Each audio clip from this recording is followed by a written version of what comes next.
আসসালামু আলাইকুম ওরহমতুল্লাহ। জাহান্নামে পথভ্রষ্ট পীর ও মুরিদদের বাক।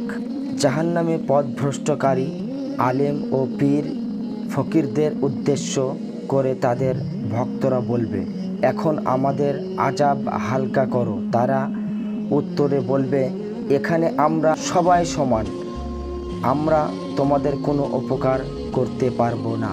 যখন তারা জাহান্নামে পরস্পরে বিতর্ক লিপ্ত হবে, তখন দুর্বলেরা অহংকারীদের বলবে, আমরা তো তোমাদেরই অনুসারী ছিলাম, এখন কি তোমরা আমাদের থেকে জাহান্নামের কিদায়সন নিবারণ করবে?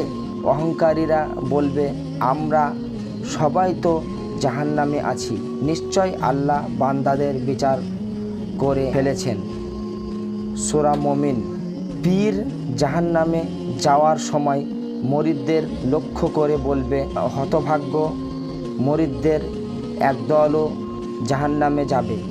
আর মুরিদরা স্থায়ী পীরের এ বক্তব্য শুনে বলবে, হতভাগ্য, তোমরাও জাহান্নামেই আছো।